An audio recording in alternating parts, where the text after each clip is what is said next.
Dad, where is my credit card? My daughter, Mia, yelled from the living room. Her tone was demanding, a far cry from the sweet girl I had raised. It is on the counter, as always, I replied, my stomach in knots. Her attitude had been changing for months, but I thought it was typical teenage rebellion. I did not know how much deeper the problem ran. As I dried my hands with the kitchen towel and headed towards the living room, Mia brushed past me, cell phone in hand. I swear you need to stop going through my things, she said without even looking at me. The words stung, but I held back. It was not the first time she had spoken to me like that. I had recently seen her lounging on the couch, always glued to her phone, with an expression that mixed indifference and contempt. It was then that I noticed her diary, hot pink with glitter lettering, carelessly tossed aside. Mia had always treated that diary like a treasure, guarding it fiercely since she was a girl. Seeing it so exposed caught my attention. My eyes lingered on it for a moment. What are you looking at? Mia asked sharply, snapping me out of my thoughts. Oh, nothing, I replied, trying to play it cool. Just wondering if you have ever heard of putting your own things away. She rolled her eyes dramatically, grabbed the remote from the coffee table, and spat. Whatever, Dad. Just do not touch my stuff. Okay. Mia walked to her room, and the door slammed shut. I stood still for a moment. The sound of the slam echoed throughout the house. My gaze returned to the diary. Something inside me was uneasy. I felt a pang of guilt just thinking about opening it after all. She was my daughter, but a part of me, worried by her strange behavior over the past few months, pushed me to act. I sat on the couch, hesitant, my hand hovering over the glittery cover. This is wrong, I muttered to myself, but then I remembered the coldness in her voice, the way she had been avoiding me, the growing distance between us. Something was very wrong, and I could no longer ignore it. I opened the diary. The first few pages were innocent, filled with doodles and stories about everyday life at school. But as I read on, the tone shifted, and my heart sank. The words became more bitter. My mom's boyfriend, Chris, is so much better than my dad. He knows how to treat me like a princess. Yesterday, he gave me a diamond bracelet, saying that my dad would never notice because he is too busy pretending to be a man. Ha ha ha. Oh, and he also bought me a car with my dad's credit card. When I asked if my mom would mind, he laughed and said, Honey, your mom is too busy planning the divorce to care. My hand trembled as I continued reading. Each page was like a punch to the gut. The diary detailed shopping sprees, misappropriation of money, and blatant disrespect. Mia was not just an accomplice. She seemed to be reveling in it. And Laura, the woman I loved and trusted for so many years, was conspiring against me. She and that man, Chris, had weaseled their way into my daughter's life, and now they were plotting my downfall together. When I reached the last entry, I felt as if the floor had disappeared beneath me. My hands were clenched into fists as I closed the diary and placed it back on the coffee table. The weight of their betrayal consumed me, but I refused to give in to the rage bubbling inside. Calm down, I whispered to myself. Losing my head would not fix anything. On the contrary, it would only give them more power. This had to be handled strategically. If they thought I was naive, they were about to find out how wrong they were. I sat for a long time, letting my thoughts settle, the closed diary in my hands. Memories of better days flooded my mind. Mia's first soccer game, when she ran to me with scraped knees, the sound of Laura's laughter as we danced awkwardly in the kitchen. They seemed like memories from another life, now buried under layers of lies and betrayal. The sound of Mia's laughter echoed down the hallway, followed by the distinctive chime of her cell phone. She was probably texting Chris, the new dad, or maybe even Laura, who was definitely with him at that moment. Just the thought made my blood boil. But again, I took a deep breath and got myself under control. I pulled out my own phone and opened the contact list. I scanned the names of Mia and Laura before tapping Add New Contact. Hello, Williamson Investigations, a gruff voice answered. I need to hire a private investigator, I said firmly. It is about my wife. I need results fast. The man asked a few questions, and I provided the necessary information. When I hung up, a grim determination settled over me. This was not just about revenge. It was about reclaiming my dignity. They thought they could humiliate me, break me, but they were underestimating who they were dealing with. I tucked the diary into a drawer and stood up with a clarity I had not felt in months. If they wanted a game, I would show them how to play. The next morning, I sat at the kitchen table, pretending to be distracted by my phone. Mia walked past me with the same look of superiority she had been cultivating. She was already glued to her own phone, and she did not even glance at me. Good morning, Father, she said in a dry, emotionless tone. Good morning, I replied, mirroring the disinterest. as she grabbed a granola bar and her car keys. I casually asked, "Any plans for today?" She paused for a moment, clearly annoyed by the attempt at conversation. "I am meeting some friends," she said evasively. I knew it was a lie. A quick glance at her Instagram that morning had already shown me the truth. A selfie posted in the passenger seat of a Porsche, captioned "Road Trip with Chris." My stomach churned when I saw it. "Have fun," I muttered, and opened my banking app. I began transferring money to offshore accounts I had set up years ago, leaving no trace. These accounts were not even in my name. Every penny was now untouchable by her, or anyone else. Next, I focused on the credit cards. I immediately canceled the ones Laura and Mia had been using. The thought of them spending any more of my money on frivolous things made my jaw tighten. With a few taps, I ensured they would not be spending anything more. Finally, I opened the mortgage account for the house. I had been thinking about paying off the remaining balance for a while, but now I had a better idea. I initiated a transfer to eliminate the debt and secure the deed to the house solely in my name. When I closed the laptop, my financial fortress was secure. That afternoon, I met with the private investigator, Williamson, at a discreet diner on the edge of town. He was straight to the point, watchful eyes studying me as he slid a manila envelope across the table. "That is everything I know," he said firmly. I opened the envelope and looked at copies of the pages from Mia's diary and screenshots of Laura's text conversations. "Phone records are in there too. Got them from our shared account." I added, "Your wife's boyfriend, Chris, right?" Williamson asked, skimming through the documents. "Exactly. He is using my credit cards, driving a Porsche he clearly cannot afford, and still posing as a substitute father to my daughter," I replied, trying to contain my disdain. Williamson raised an eyebrow, but remained focused on the papers. "I want you to find out everything: finances, past, anything I can use to get rid of him," I requested. "Consider it done," he responded with a nod. "I will have a full report for you by the end of the week." I paid in cash and walked out of the diner, my steps lighter than they had been in a long time. Over the next few days, updates from Williamson began to trickle in. Chris was a walking disaster. His businesses were, in fact, failing startups backed by naive investors. He was drowning in debt and surviving off of people like Laura. Williamson also uncovered a criminal record in Chris' past, fraud charges that, while dismissed, left a paper trail. Meanwhile, I spent my evenings with my lawyer, Scott, drafting the divorce papers. Scott was sharp and to the point, quickly grasping the gravity of the situation. "Are you sure you want to go scorched earth on this?" he asked, adjusting his glasses to look at me better. "Absolutely," I answered. "I want her walking away with nothing." "She is going to fight this," he warned, "especially since you were the one who brought all the money into the marriage. That is why I am preparing," I said. Scott smiled. "You are not leaving her much wiggle room, are you?" "She did not leave me any," I replied coldly. On day 5, Williamson delivered the news. "I have something interesting for you. I found out Chris has been withdrawing money from a joint account he holds with his wife. Seems she has been funding his lifestyle without even realizing it." I leaned back in my chair, a dark smile spreading across my face. "That is perfect. What about Mia? Anything relevant?" "Nothing illegal," he answered hesitantly, "but she has been bragging about Chris to her friends, saying he is the father she always wanted. Oh, and she mentioned maxing out her credit card on a trip to the Bahamas." I gritted my teeth. That was the limit. Mia's blind loyalty to Chris was a point of no return. I waited until Saturday, knowing Laura and Chris had a dinner date planned and that Mia would be out with friends. With the house empty, I set the stage.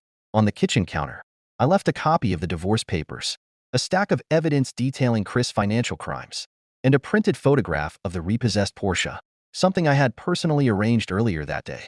It was the beginning of the end I had carefully orchestrated. Next to the pile of documents, I left a simple note: "Game over. Pack your bags." With a small backpack slung over my shoulder and my laptop in hand, I walked out the door without looking back. It was a sweltering Saturday afternoon when the tow truck slowly pulled into the mall parking lot. I was parked 2 rows away, sitting in my old pickup truck, sunglasses on, baseball cap pulled low. From my vantage point, I had a prime view of everything. Chris' sleek black Porsche glistened in the sun, strategically parked near the main entrance. It was not long before Mia and Chris exited the mall, bags in hand, smiles on their faces. Her laughter echoed through the parking lot as she clutched a designer purse, likely purchased with my money or, worse, on my credit. The tow truck operator, a burly, impassive man, maneuvered efficiently, aligned his truck, secured the Porsche by its rear wheels, and began to hoist the vehicle. Mia was the first to notice the commotion. Hey, hey, what do you think you are doing? She yelled, dropping her shopping bags to the ground. Still clutching her purse, she ran towards the truck, but the operator did not show the slightest interest. You get to deal with this, he said calmly. This is not your car anymore. Chris? Mia turned to Chris, her face contorted in outrage. What the hell is going on? That is my car. The operator raised an eyebrow, unfazed. According to the bank, it is not. Payments are months overdue. The car is coming with me. This has to be a mistake, Chris exclaimed, gesticulating wildly. I made a payment last week. The man let out a dry chuckle. Sure you did, buddy. You can take that up with the finance company. He pulled out a clipboard and motioned for Chris to step aside. It is all right here. Now, move out of the way unless you want to get yourself into trouble. That was when Mia's shrill voice broke through. That is my dad's car. You cannot just take it like that. The operator simply smirked. Looks like Daddy stopped paying the bills. Too bad. From where I was parked, I could not help but chuckle. Mia's face was crimson with rage, while Chris looked like he was about to explode. Minutes later, the Porsche was fully loaded onto the tow truck, which exited the parking lot with a deafening roar. Frustrated, Chris kicked a nearby pole. This all. This is your fault. My fault? Mia shrieked, her cheeks as red as her designer handbag. You were the one who could not make the payments. I leaned back in my seat and watched their argument escalate. It was a small, but satisfying victory. Back at the house, everything was meticulously in order. Laura had spent the morning at a yoga class, blissfully unaware of the storm about to hit.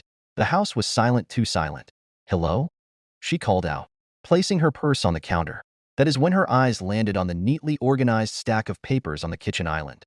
The top page was the divorce petition, with terms that would leave her with nothing. Beside it, a copy of Chris' bank statements, drained to the last penny due to unpaid debts. And finally, the note, game over. Pack your bags. Laura's frustrated scream echoed throughout the house. I pictured her pacing the kitchen, her face a mask of rage. Desperate, she grabbed her phone and called me. I let it ring. She tried again, and the voicemails began to pile up, each one more frantic than the last. You asshole, the first message seethed. You think you can just run away? You are not getting away with this. A few minutes later, the tone shifted, becoming almost pleading. Please, can we talk? Do not do this to us. But I did not answer. Not yet. A few hours later, Mia walked through the front door, slamming it shut behind her. What the hell is going on? She demanded, her voice laced with outrage. Laura, still reeling from the morning's fury, turned on her. You are asking me? Your father has completely lost it. Mia threw her shopping bags on the floor, her face red with anger. Chris' car got towed. Do you have any idea how humiliating that was? Everyone at the mall was staring at us. Laura's eyes widened, and the penny dropped immediately. What? She paused, the tension in the air thickening. Was it him? Was it your father who did it? Mia crossed her arms, her expression full of sarcasm. Well, maybe if Chris and you had been more careful, this would not have happened. Do not put this on me, Laura retorted sharply. You were enjoying it as much as I was. Oh, and did you happen to think about how this was all going to be paid for while you were emptying stores on that shopping spree? Mia opened her mouth to retort, but stopped short when she noticed the stack of papers on the counter. She picked one up, her eyes fixed on the divorce documents. What is this? She asked, her tone now subdued. It is your father's revenge plan. Laura answered bitterly. He wants to leave me with nothing. Mia tossed the papers back on the counter, her expression disdainful. Good luck with that. Chris said he does not have the balls to go through with this. Laura tried to force a confident smile, but a flicker of doubt crossed her eyes. Your father thinks he is smarter than he really is. I will find a way to turn things around. Later that night, I finally answered one of Laura's incessant calls. As soon as I picked up, she spat. You bastard. What the hell do you think you are doing? Protecting what is mine. I replied, keeping my voice calm. Do not play innocent. She snapped. Do you think that makes you a genius? Did I miscalculate? I repeated, feigning surprise. I did not ruin anything. Laura, you two did this to yourselves. I am just making sure you face the consequences. There was a moment of silence on the other end of the line, as if she were trying to think of something to say. You are not getting away with this, she finally said, her voice thick with spite. Oh, but I already have. I replied firmly. And by the way, tell Chris to start packing his bags. I doubt the landlord will be very understanding when those rent checks start bouncing. You are a monster, she yelled. No, Laura, I responded, my voice firm and full of conviction. I am just a man who decided to stop being your doormat. Enjoy your new life. You deserve it. I hung up before she could respond. The next morning, Mia and Laura woke to the sound of a moving truck parked in the driveway. Two uniformed men began removing furniture from the house, piece by piece. What are you doing? Laura screamed, running outside, her face etched with worry. One of the movers handed her a folder. We are here to collect the furniture per the lease agreement. Payments are overdue. Laura's face paled as she read the document. This has to be a mistake. Mia stood on the porch, arms crossed, watching the movers. Seriously, this is so embarrassing, she muttered, mostly to herself. From a safe distance, I watched it all unfold. The Porsche was gone. The furniture was being hauled away, and their perfect little world was crumbling. I did not feel an ounce of guilt as the movers drove off, leaving the house practically empty. Laura collapsed on the porch steps, her head in her hands. Mia stood beside her, silently crying, at a loss for words, and I drove away, the weight of their betrayal finally lifting from my shoulders. It had been 2 months since I left the house, leaving Laura and Mia to deal with the mess they had created. I moved to a new city, found a modest but cozy house, and started to rebuild my life. For the first time in years, I felt free. I cut off all ties, no calls, no emails, no texts. They did not know where I was, and I intended to keep it that way. Occasionally, I received updates from the private investigator I hired regarding Chris. The news was almost unbelievable. His house of cards had come crashing down spectacularly. His business, if you could call it that, was a web of scams and unpaid debts. Creditors were at his door, and the repo companies had not stopped even after taking the Porsche. By the end of the first month, he had no car, no money, and no reputation. Laura had been his last hope, but that, too, had failed. One night, she called him, likely seeking some sort of comfort, but he hung up on her. Shortly after, he disappeared without even packing his bags. To make matters worse, Laura discovered she was pregnant a week after he left. I was not surprised. Men like Chris only stick around when things are in their favor. It was a quiet Sunday when the peace was broken. I was sitting on the porch with a cup of coffee in hand, listening to the wind rustle through the trees. The sound of a car on the gravel driveway caught my attention. I watched the beat-up sedan pull up, trying to recognize who it was. The driver's side door opened, and Laura was the first to step out. Once perfect, she now looked like a shadow of her former self. Her hair was pulled back in a messy bun, and her ill-fitting clothes accentuated her visibly pregnant belly. Her face was etched with exhaustion and stress. Mia emerged from the passenger side, head down, clutching a worn-out purse. That air of entitlement she had carried months before was gone. Her shoulders slumped, and she avoided my gaze as she followed Laura toward the porch. They stopped a few feet away. Hesitant, I set my mug down on the side table, leaned back in my chair, and faced them. Well, this is unexpected, I commented, my voice calm but firm. What are you two doing here? Laura took a tentative step forward, wringing her hands nervously. Please, she began, her voice trembling. We need to talk. I raised an eyebrow, incredulous. Talk? After everything you have done? That is ironic. Her face crumpled, and tears began streaming down her cheeks. I know I made a mistake, she admitted, her voice breaking. I was selfish, blind. I do not even know what I was thinking. She gestured towards Mia, who stood silently beside her. We both realized how wrong we were. Please, just hear us out. My eyes shifted to Mia. And you? Do you have anything to say? She hesitated, her gaze drifting, avoiding mine. Finally, her voice trembling, she managed. I am sorry, Dad, for everything, for what I wrote, for how I treated you. I was horrible, stupid. It did not mean any of it. Tears streamed down her face. I miss you. I looked at her for a moment. The arrogance Mia had been displaying was gone, replaced by guilt and regret. But was it genuine? Or was it just desperation talking? Do you have any idea how much you hurt me? I asked, my voice low but sharp. Do you really understand the depth of your betrayal? Laura sank to her knees on the porch, her hands clasped in front of her. Please, she begged, her voice cracking. I will do anything. We will do anything. Just let us come home. I laughed, a sound filled with contempt, as I stood up and took a step toward them. Come home? I asked. The home you were so eager to destroy? The home where you planned to replace me with that scumbag Chris? Laura, you made your choice. You both did. Laura began to weep openly, clutching her belly as if the weight of her mistakes was crushing her. Mia stood still, her lips trembling, tears flowing freely down her face. Chris made me believe that you did not care. Laura stammered. That I was not enough. I was blind. And now I see how wrong I was. You would never have done this. You would never have abandoned us. I crossed my arms, my expression hard as stone. That is right, I said coldly. I never would have. But that did not matter to you, did it? You wanted excitement, luxury, anything you thought Chris could offer. I turned to Mia, my eyes fixed on her. And you were happy about all of it. She opened her mouth to respond, but the words were slow in coming. When she finally spoke, her voice was barely a whisper. We lost everything, she said. Mom is pregnant. Chris is gone. And we have nowhere to go. She wiped her face with the back of her hand. I just want my dad back. My anger simmered beneath the surface. For months, they treated me like I was worthless. And now they expected me to forget everything and take them back. Do you think this is a movie? I asked, my voice as cold as ice. Do you think you can just show up here, apologize, and everything will magically go back to the way it was? Life does not work that way. Laura tried to approach, reaching out to take my hand, but I pulled away. Please, she whispered. I will do anything. I will sign whatever you want. Just do not shut me out completely. I leaned slightly toward her, my face expressionless. Why would I do that? I asked, my voice steady. Laura's eyes widened, the shock evident. Mia let out a small sob, her head bowing even lower. You too made your choices. I continued, looking at both of them. And now you live with them. Laura's sobs grew louder, and she collapsed on the porch, clutching her stomach. Mia knelt beside her, trying to comfort her through her own tears.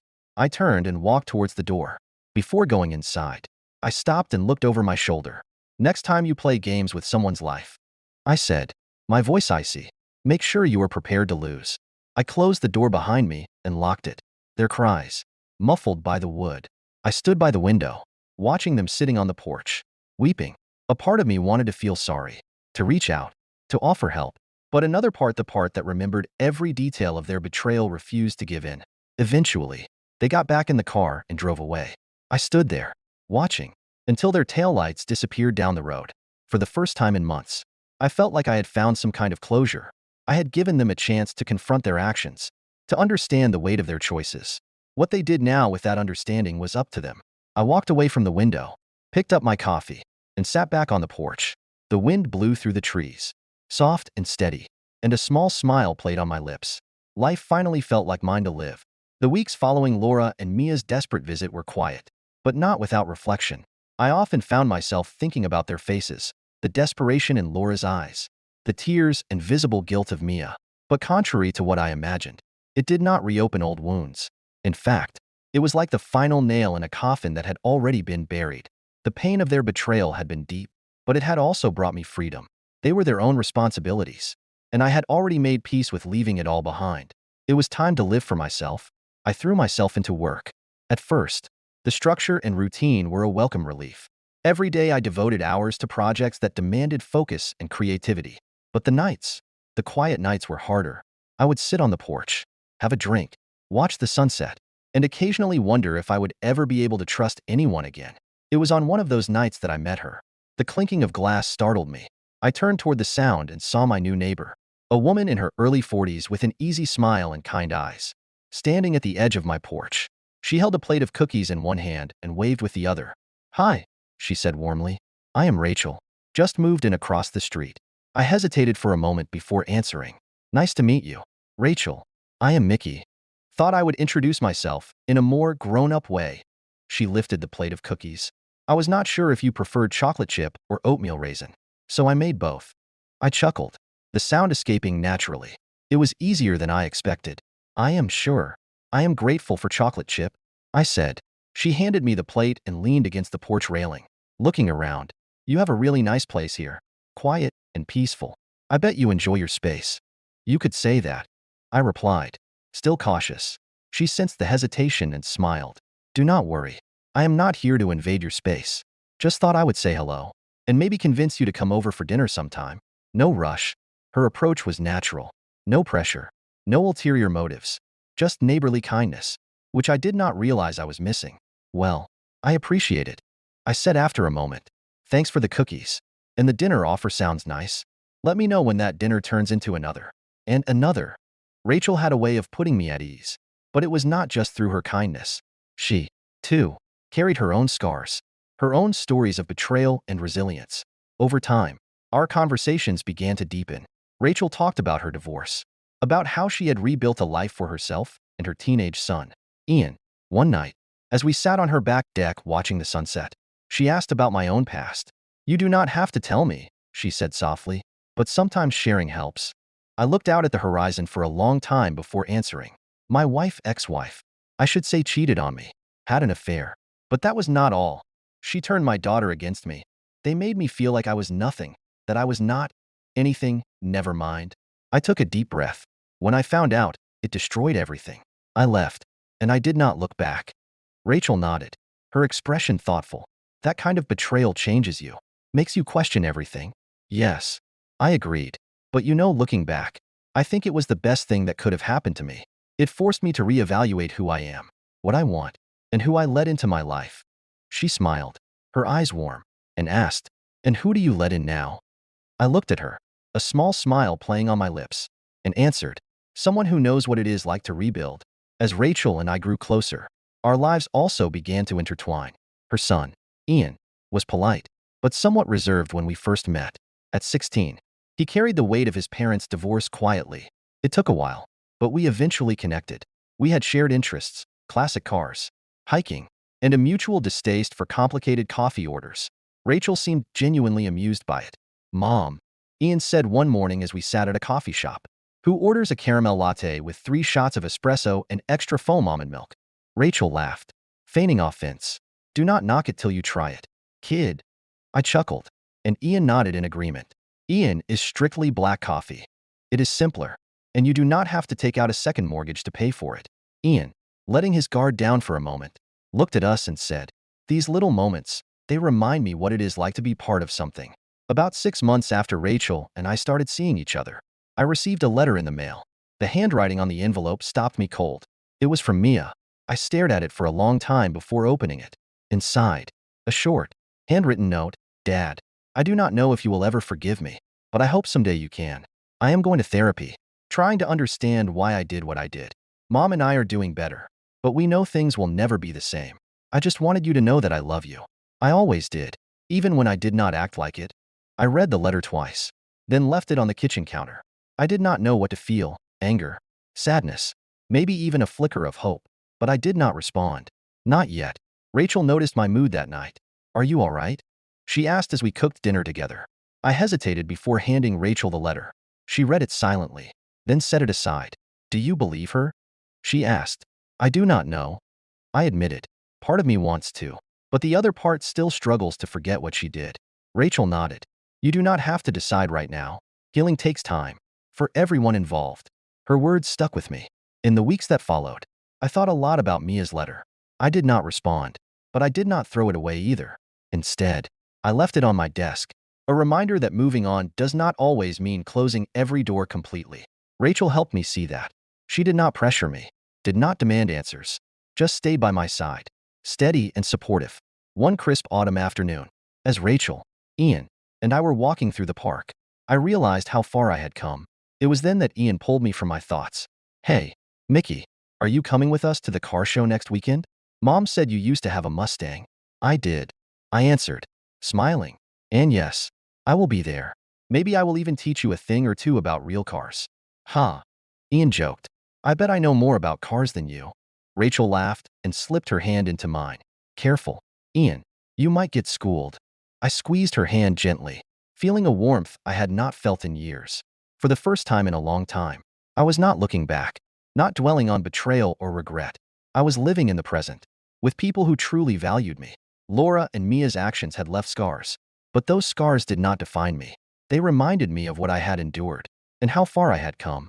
Betrayal had once broken me, but it had also set me free.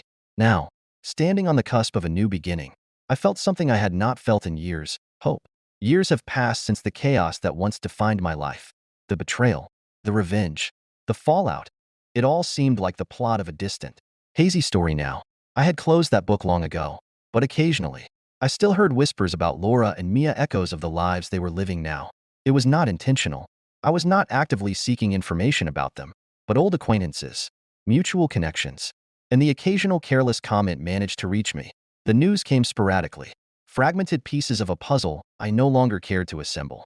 Laura was raising her son alone. Chris had disappeared shortly after she told him about the pregnancy. From what I heard, she was working 2 jobs, one as a waitress and another as a receptionist at a rundown motel. It was not hard to imagine the weariness etched on her face, the life she chose crumbling under the weight of consequences. Mia, now in her early 20s, had moved out on her own.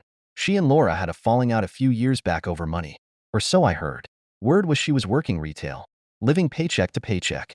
She had not finished college, and the arrogance had long been replaced with bitter regret. It was one evening, while I was in my backyard with Rachel, now my wife, that we talked about it. The garden had become our sanctuary, the place we retreated to at the end of each day. The fresh air, the sun setting on the horizon, painting the sky in hues of orange and violet. Rachel poured me a glass of wine and sat beside me. "You are quieter tonight," she said softly. I took a sip, letting the wine settle on my tongue before swallowing. "There was a mention of Laura and Mia today," I admitted. She raised an eyebrow but said nothing, waiting for me to continue. "A friend from the old neighborhood mentioned Laura was struggling to make ends meet, and that Mia was not doing much better either." Rachel set her glass on the table between us. "How does that make you feel?" Thinking for a moment, I answered, "I am not angry anymore, if that is what you are asking." I smiled, a little sadly. There was a time when it would have made me feel vindicated, but now, it just seems sad. Rachel took my hand, her fingers interlacing with mine, and said, "That says a lot about how much you have changed. Mickey, you built a life they could not touch." I looked at her, the warmth in her eyes comforting. She was right. My life was no longer defined by what happened before, but by the choices I made afterward. The next day, as I was restoring a vintage Mustang in the garage, Ian showed up. He was in college now, studying engineering. It was hard to believe the shy, reserved boy I met years ago had transformed into such a confident and determined young man. "Hey, Mickey," he said, leaning against the doorway. "Got a minute?" "Always," I replied, wiping my hands with a rag. He hesitated for a moment before stepping inside. "Mom told me you heard about your ex and your daughter." I nodded. "Word travels fast." Ian frowned, crossing his arms. "Do you ever think about reaching out, especially to your daughter?" The question hung in the air for a moment. "I have," I admitted, setting the rag aside. "Some bridges are not meant to be rebuilt. Mia made her choices, and I made mine. She knows where to find me if she wants to. She does want to talk," Ian said, his head down, processing my words. "I get it, but I do not know. I keep thinking about how I would feel if I lost you or Mom. It is hard to imagine not trying to make things right." I placed my hand on his shoulder. "Ian, relationships are complicated. Sometimes fixing things is not possible. Not because you do not care, but because the damage is too deep. And that is okay. We learn to move on, and to focus on the people who truly matter to us, value us." He looked thoughtful, and then nodded. "Thanks, Mickey." In time, my life continued to blossom. Rachel and I celebrated our 5th wedding anniversary in Tuscany, something I would have never imagined doing in my previous life. We traveled extensively, exploring places I had only seen in magazines before. I also opened a small classic car restoration business, turning my passion into a successful venture. Ian worked with me during the summers, always joking that he would take over the place someday. One day, while sorting through old papers in my office, I came across Mia's letter. It was tucked away in a drawer, hidden beneath years of documents and forgotten memories. I had not read it since the day I received it, but now, as I carefully unfolded it, the words resonated differently. They were not as raw, not as painful. They were a reminder of a chapter one had closed, of a life I had left behind. Rachel walked in as I held the letter, her gaze curious, settling on it. "It is from her, is not it?" she asked softly. I nodded, and I have not thought about it in years. But now, it feels different. Now, not as a wound, but as a story. Rachel smiled and sat beside me. "That is because you healed yourself. Mickey, you built a life that no longer revolves around their choices." I folded the letter and tucked it back into the drawer. "You are right. I did." Years later, I ran into an old acquaintance at a charity event. He mentioned seeing Laura and passing how tired, worn down she looked, how the spark that once lit her up had faded. He asked if I had spoken to her yet. "No," I said simply. "And Mia?" I hesitated for a moment. "No, but I hope she finds her way someday." There was no anger, no bitterness in my words, just a quiet acceptance. Some people evolve, some do not. I had spent too much time trying to fix relationships that were not worth it. I knew better now. One sunny afternoon, as Rachel and I sat on the porch watching our grandchildren play in the yard, I felt a profound sense of peace. My son-in-law was clamoring for barbecue tips, while my daughter-in-law teased him about burning the burgers. "Do you ever think about them?" Rachel asked suddenly, watching the kids. I did not need to answer. She knew. I asked who she meant. And honestly, I said, it is not something I do often, but when I do, it is with hope. I hope they have learned, grown, and found happiness in their own way. She nodded, her hand resting on mine. The revenge that once seemed so sweet no longer mattered. What truly mattered was moving forward, building a life full of love, respect, and dignity. That was the real victory. Laura and Mia had tried to destroy me, but in the end, they only destroyed themselves.